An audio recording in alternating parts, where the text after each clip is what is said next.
মাত্র 2 দিনের টানা বৃষ্টিতে আবারও অচল হয়ে পড়েছে দেশের প্রধান স্থলবন্দর বেনাপোল। বন্দরের অভ্যন্তরে জমে গেছে হাঁটু পানি, যার ফলে থেমে গেছে পণ্য ওঠানামার কার্যক্রম। 9 থেকে 18 নম্বর পর্যন্ত বেশ কয়েকটি গুরুত্বপূর্ণ শেডে লোড আনলোড সম্পূর্ণ বন্ধ। পানিতে ডুবে আছে কোটি টাকার আমদানি পণ্য। ক্ষতিগ্রস্ত হচ্ছে পণ্যের গুণগত মান। নেই কোনো কার্যকর ড্রেনেজ ব্যবস্থা। সামান্য বৃষ্টিতেই বন্দরের ভেতরে তৈরি হয় জলাবদ্ধতা। প্রতি বছর এমন চিত্র, তবু স্থায়ী সমাধানের দেখা নেই। যেখানে প্রতিবছর হাজার হাজার কোটি টাকার বাণিজ্য হয়, সেই বন্দরের শেডগুলো তৈরি হয়েছে পরিকল্পনার ঘাটতি নিয়ে। ফলে বৃষ্টি হলেই থমকে দাঁড়ায় আমদানি-রফতানি কার্যক্রম। ব্যবসায়ীরা বলছেন, শীতগ্রীষ্মে নয়, সবচেয়ে বেশি ক্ষতি হয় বর্ষা মৌসুমে। জলাবদ্ধতায় পচে যায় কাঁচামাল, ভিজে যায় টেক্সটাইল, ইলেকট্রনিক্স, ওষুধসহ নানা স্পর্শকাতর পণ্য। কাজ না থাকায় অলস সময় কাটাচ্ছেন শত শত শ্রমিক। যানবাহন চলাচলেও তৈরি হয়েছে মারাত্মক বিঘ্ন। অনেক ট্রাক ঘণ্টার পর ঘণ্টা আটকে আছে বন্দরের বাইরে। আধুনিক ড্রেনেজ ও সঠিক নকশায় শেড নির্মাণ না হলে এমন দুর্ভোগ আরও বাড়বে বলেই মনে করছেন সংশ্লিষ্টরা। বর্ষা মৌসুমে বেনাপোল বন্দর যেন একটি অস্থায়ী জলাশয়।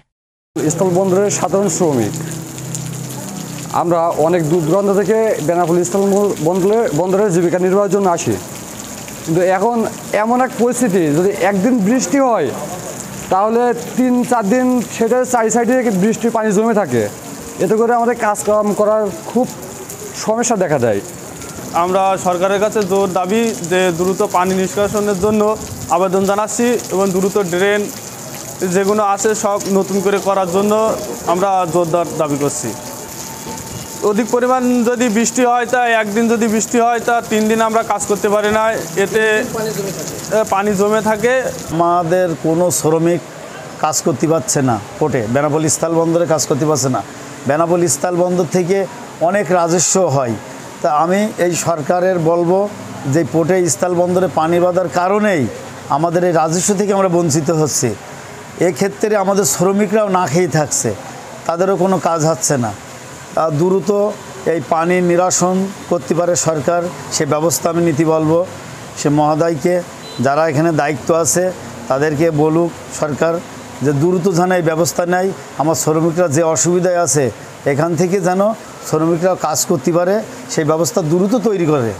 অতি ভারী বর্ষণ বৃষ্টির কারণে বেনাপোল স্থল বন্দর হ্যান্ডলিং শ্রমিক ইউনিয়নের 925 এবং 891 2200 শ্রমিক আছে। শ্রমিকরা জীবন জীবিকার তাগিদে কাজে আসছে, কিন্তু কোনো কাজ করতে পারছে না। তাদের খুবই কষ্টের ভেতরে দিন যাচ্ছে। উদ্বোধন কর্তৃপক্ষের বলব, পোর্টে যে জলাবদ্ধতা সৃষ্টি হচ্ছে, এই জলাবদ্ধতা অতি দ্রুত নিরসন না করতে পারলে শ্রমিকরা নির্বিঘ্নে কাজ করতে পারছে না। তার জন্যই পোর্ট কর্তৃপক্ষ এবং সরকার উদ্বোধন কর্তৃপক্ষের আকুল আবেদন, যাতে করে যত তাড়াতাড়ি পারে পোর্টের পানি নিরসন করুক এবং আমাদের কর্মজীবী শ্রমিকদের কাজে ফিরতে পারে তার সুব্যবস্থা করার জন্য মর্জি হয়।